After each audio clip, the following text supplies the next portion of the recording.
Hello, magandang araw po sa inyo mga kadiskarte, mga kasinong. Welcome back po dito. Dito tayo sa ating showroom sa Sampaloc, Manila. At ngayon po mga kadiskarte, i-demo ko po sa inyo ang actual operation ng Sinong Rice Mill Machine. Pero wait, teka lang ha. Kailangan muna nating i-secure yung kuryente. First step na gagawin natin, for example, kapag na-deliver na yung machine sa inyo, na-install na po, ang pinaka number one na kailangan yung i-prepare ay ang kuryente. Ang kuryente po dapat to 20 volts. Bago po kayo magpapadeliver or bago po kayo magpa-install ng Sinong Rice Mill Machine, siguraduhin muna na hindi bumababa sa 220 volts ang supply ng inyong kuryente. Kapag bumababa sa 215 volts or 210 or 190 volts ang supply ng kuryente ninyo, hindi po kaya ng machine yan. Dapat stable ang kuryente ninyo na 220 volts. E paano naman kung bumababa? Siyempre, kailangan na no choice tayo. Kailangan natin ng transformer na single phase lang naman. At least 10 kVA or 15 kVA na single phase transformer. Kapag wala namang kuryente sa inyong lugar, pwede rin po generator. Basta siguraduhin natin na ang generator ay industrial, 60 Hz at 15 kVA na generator. Kapag meron naman po solar, okay. Kasi may nagtatanong po sa mga kababayan natin kung pwede sa solar. Pwede po. Ito po yung experience ko nung nag-install kami last week doon sa Negros Occidental sa Calatrava. May solar sila ni Sir. 10 kilowatts. Pag testing po namin, hindi po gumana. Actually, naka-hybrid siya. Connected po sa kuryente at saka solar. Nung pag-testing namin, hindi po gumagana tong cleaner. Pero pagdating na dito, hindi na gumagana yung machine. Pero nabigla lang ako, kinabukasan, pinapunta ng client namin yung solar installer doon, yung nag-install ng solar nila. At tinesting nila yung machine, gumana na. 10 kilowatts po yun. So, ibig sabihin, dapat po mag-coordinate po tayo sa expert na installer talaga sa solar. Okay? Kasi kung kami lang, wala akong expert, hindi ako expert sa solar eh. So, basta yun lang. Pwede ito, 220 volts, generator, pwede rin, 15 kVA. Kapag mababa sa 220 volts ang supply ng kuryente, transformer na 10 kVA or 15 kVA. And then solar naman po, basta wag lang mababa sa 10 kilowatts na supply. So ngayon, kailangan na natin i-plug ang kuryente. So, mga kababayan, kailangan nyo lang po ng 60 amperes switch breaker. Yung sinaksak ko ngayon, power supply po ng rice sorting machine and then power supply ng palay pre-cleaner. Hindi dito naman, pabilog po, bilog yung plug natin. Kaya kailangan natin yung saksakan ay universal outlet, yung pwede sa bilog, pwede sa flat. Dapat po ang saksakan po nasa 20 amperes. 20 amperes yung saksakan na universal outlet para matibay. Kung wala kayong mahanap na 20 amperes, pwede naman po 16 amperes or 15 amperes. Wag lang yung 10 amperes kasi masusunog yung outlet na yon kapag mababa. So 15 amperes, 16 amperes or 20 amperes na saksakan. Sa switch breaker naman, sa main supply natin, either 100 amperes or 60 amperes, exclusive lang po yan para sa set natin sa Sinong Rice Mill Machine. Okay? So, simulan na natin mga kababayan. Pag-testing natin, dapat po, check po natin, malinis, ang area, and then ang space ng paglalagyan ng machine. Mahalaga po yun mga kababayan, ang space. Dapat po, 5 meters by 4 meters. Pwede na po. Tingnan nyo po yung machine natin. Yon. Dito. May switch siya, dalawa. para sa big motor and small motor. Ang consumption nito ay 2.45 kilowatts lang po. Yun naman po yung palay cleaner natin. Ito ay nasa 0.75 kilowatts lang. Itong rice sorting machine natin ay nasa 90 watts lang po. Okay, testing na natin ngayon. Kailangan lang natin ng palay para ma-test ito. May palay po tayo ngayon. Ang machine natin, meron po siyang dito, lagayan ng mga, dito papasok yung mga binlid, broken rice. Dito naman po, sa baba, lumalabas ang mga bato. Labasan ng mga bato, kahit mapinong mato, kaya niyang separate. Dito rin po sa kabila, yung labasan ng mga darak. Dito naman po sa right side, dito po ang labasan ng mga ipa. Okay? So, separate yung labasan ng mga ipa at darak. 5-in-1 na po ito mga kababayan ha. Meron po siyang polishing level control. Pwede sa black rice, brown rice, at red rice. Kahit anong klaseng variety ng palay ay pwede dito. Hindi lang pwede sa corn or adlay, hindi po pwede. Clarify ko lang ha, kasi may nagtatanong po kung pwede sa adlay at saka corn. Hindi po pwede. Ito po exclusive lang para sa palay. Okay? So itong polishing level control, control po natin sa, kapag gusto nyo brown rice lang, 0. Kapag gusto nyo white rice, paputiin, ilagay natin sa 3 or 4. Iyon lang po ang control natin, adjustment. So ngayon, medyo meron na tayong palay dyan. Ilagay lang natin sa 2. Or papakita ko sa inyo ha. Magsimula muna tayo sa 0 para makita natin kung ano talaga yung itsura. From 0 to 4. Yun yung papakita ko sa inyo ngayon. Okay? Madali lang tong demo nito. Panoorin nyo po hanggang matapos para at least may idea po kayo. Dito naman ilalagay natin yung ano mamaya.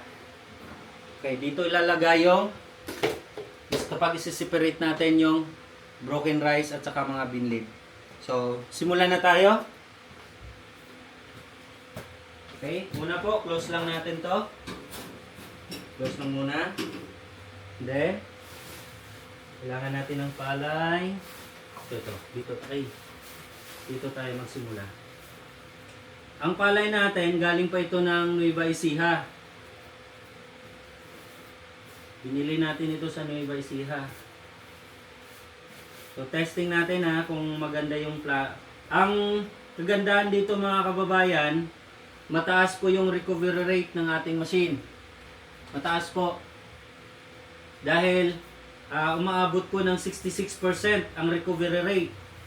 Kapag maganda yung quality ng palay, for example, bagong ani, minsan daw umaabot ng 70% ang recovery rate ng palay dito na maging bigas. Hindi ko lang alam kung ilang kilos yung maging darak niya at yung ipa. Basta 66% ang recovery rate nito. Tagalan ako pagbabad dito ah. Sige, ito.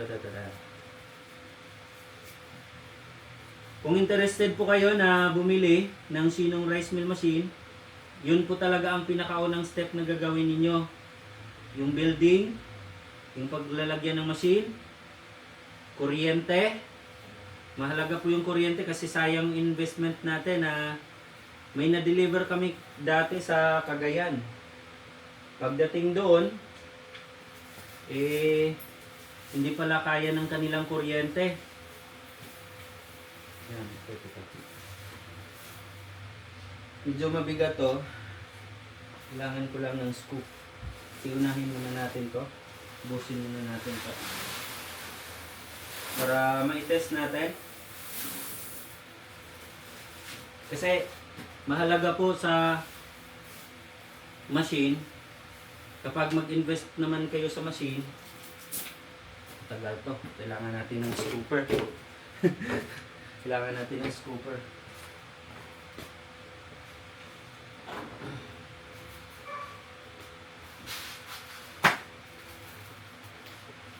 Yun. Hindi na sumusunod sa akin yung camera. Sumunod ka sa akin. Yun. Scope muna natin kasi mabigat. Di ko kaya yung isang sako. Punuin lang natin tong hopper na to. Basta ang kaya po nitong email sa isang oras, 6 hanggang 7 sakong palay lang bawat oras. Perfect lang po ito sa mga magsisimula pa lang or pang personal use na rice milling. Pero kung hanap nyo pang malakihan, meron din po tayong mga malalaking machine. Meron din po tayo sinong na SN300R Plus na ang capacity 400 to 450 kilograms per hour. Amtech test na rin po yun. Pumasa na rin sa Amtech. Ito rin po, pumasa din po sa Amtech ang SN300R natin. Ano ba yung Amtech? Ang Amtech po, yun po ay government agencies. Sila po yung nag-testing. Agricultural machineries test, evaluation, testing. Para po makapag-procure po tayo sa mga government kasi may bumibili sa atin na government agencies tulad ng DSWD, DILG, yun, DA, bumibili po sila sa atin. Yung mga beneficiaries po kasi sila na kumukuha ng machine. So yun, nalagay na natin yung palay doon. Test na natin. Una po, dapat naka-close muna yung mga inlet natin. Check muna natin yung motor. May switch siya. Okay? May switch yung ano natin dito. On lang natin. On, standard na siya. At i-open na rin natin ito. Good. Napakita ko sa inyo guys. Ang machine. Ang ano natin, ayan o. Napakita ko. Yun. Ito na yung machine natin. Ito na yung palay. Paglagay nyo ng palay dito, i-open na yan ng elevator. Pakyat dito. Yun. And then, separate na po dito. Separate na po yan. Yung mga damo, separate nya. Maglagay lang kayo ng magnet dito. Nalaga po yung magnet para hindi papasok yung mga bato at saka mga bakal doon sa main machine natin. Tingnan nyo, maganda na po yung quality ng palay. Yun. Kunti lang yung testing natin ngayon. Pang ano lang naman. Pang testing lang, pakita ko lang sa inyo. Kasi mahal na ng palay ngayon. Yun. Medyo may amoy ang ano, palay. Medyo may amoy siya. Yung aroma niya. Parang bagong ani. Ito, makikita nyo, nalinis na po kasi ito ng seed sorter machine namin. Doon sa Gimba. Okay. So ngayon, pwede na natin siyang i-on. Meron siyang ano dito, ampere meter. Pag on po natin dito, sa malaking motor, aakyat yung ampere meter. Pagbalik niya dito sa 20 amperes, on na rin natin ang maliit na switch. Okay? So, on na natin. Right? Diba, nakita nyo, umakyat siya, gumalaw. And then, i-on na rin natin. Under na rin yung pistoner natin. And then, pag umandar na, yan. Dito, may inlet. Open lang natin to. Pag-open natin, open natin.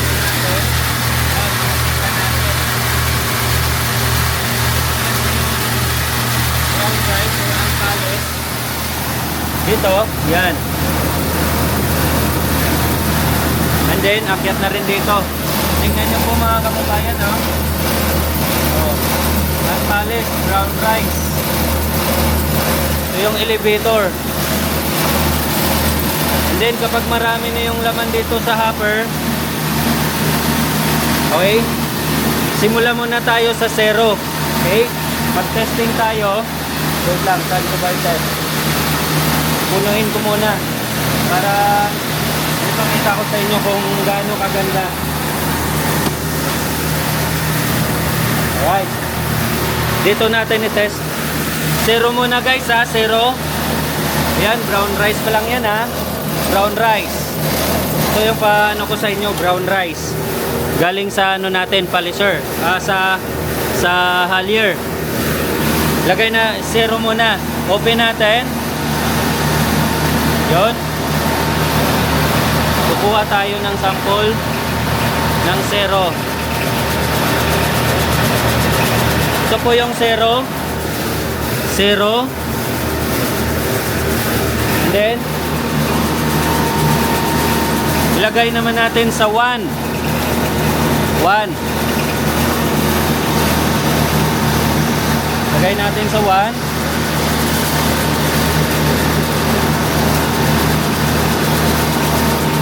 Ito yung 1. O, diba? Medyo mas maputi na siya. Ilagay naman natin siya sa 2. Ito na naman.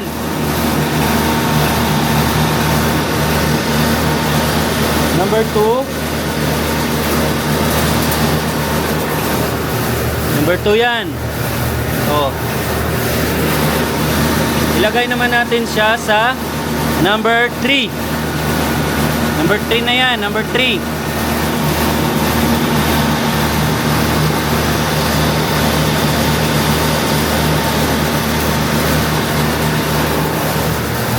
Number 3. Tunan lang natin yung item kasi hindi pa dumaan sa distoner. And then ilagay na natin sa number 4.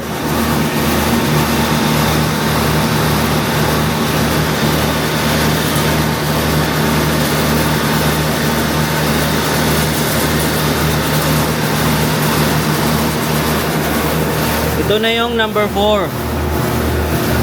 Yun. Number 4 yan. Okay. Ubusin na natin.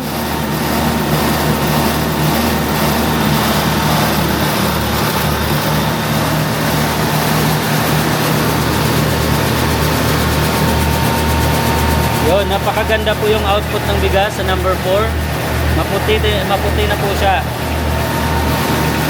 Okay. I-off muna natin.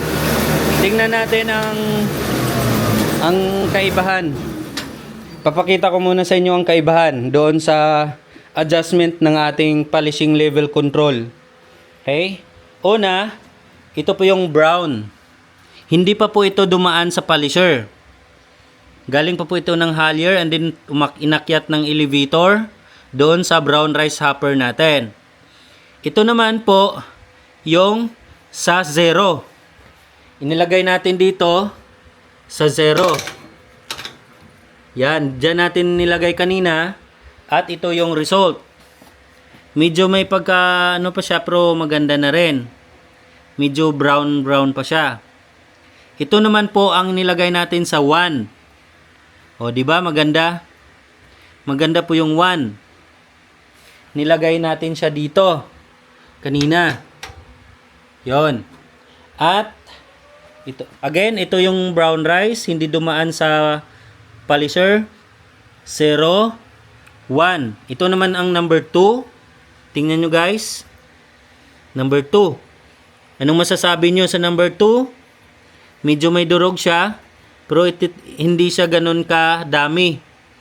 Ito naman po ang number 3. Makikita nyo dito may bato kasi hindi ito dumaan kanina sa distoner dahil doon ko kinuha sa ano pa lang, polisher.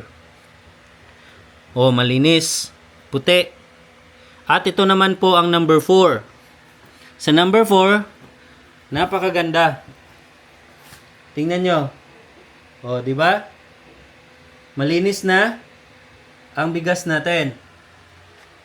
So, ngayon, anong masasabi nyo doon sa output ng bigas natin gamit ang Shinong? O, di ba maganda? Ito, tingnan yung bigas. O, di ba? Maganda po yung output ng bigas. Wala na mga bato, malinis na. Less broken pa. So ngayon, i-test na natin for the last itong rice sorting machine natin. Yun yung rice sorting machine. Ayan ho, sa set D na natin. I-test na natin ito para makita din natin ang difference. Okay? Dito, ito yung ilagay ang palay, or pwede rin itong machine na to, dito siya ilagay para diretso na. Separate agad. Pwede rin yung iba mano-mano kasi optional lang siya. Separate niya, dito yung mga binlid, labas, dito yung broken rice, dito naman ang buo na bigas. Okay, ilagay na natin ang palay. Okay? Ilagay na natin ang palay dito. Wait lang ha. Para makita nyo actual ang separation ng mga binlid at broken rice. Maglagay lang tayo dito ng kahit konti lang para mapakita ko lang sa inyo ang difference o ang kaibahan. Yan. So ito ay ang rice sorting machine sa set D. Okay? Tingnan nyo. On ko na. So diba? On na siya. May lumalabas na. So gagawin natin, i-ano lang natin to. Atakin lang natin ng konti. Yun. Makikita nyo. Yan po. Nasiseparate ko yung mga buo. Yan. Yan. Halos buo na po yung bigas. Yan. Tingnan nyo. Para mas makita nyo ng pangmalapitan. Oh, yun. Dito yung ano natin. Yun, bigas. And then dito na yung buo. Dito lalabas yung buo. Yun, tingnan nyo. Napakaganda po. Dito naman po sa kabila yung mga broken rice. Broken rice naman po yan. Yun, yung mga broken. Dito yung buo. Dito naman yung mga binlid. Mga binlid po dyan. Napakaganda po, di ba? Masarap pakinggan. Oh, masarap tingnan. O maganda tingnan. Masarap naman talaga kasi kanin to eh. O di ba? Itong mga itim-itim na to, ano to? Damo-damo. Bunga ng damo. Yun. Napakaganda po. Tingnan nyo guys. Wow. Diba? Perfect. Perfect yung bigas natin. Napakaganda po. Yan. Oh. Oh, diba? Nakita nyo na actual ang operation ng Sinong Rice Mill Machine. Okay. Tapos na nating mag-demo.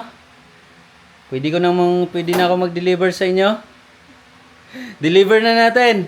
Order na ba kayo? Nagde-deliver po tayo kahit saan sa Pilipinas. Luzon, Visayas at Mindanao. Meron nga lang charge sa door-to-door delivery. Pero libre na po yung installation. Magpapadala po tayo ng technician. Pagdating po ng machine sa inyo dyan sa Visayas at Mindanao, pupunta rin po ang technician sa inyo para mag-install at mag-conduct ng training. Libre na po yung training at saka installation. Pakainin nyo lang pong technician natin. Goods na po yan. Yun lang po mga kababayan. Kapag interested po kayo, message na po kayo. Maraming salamat po.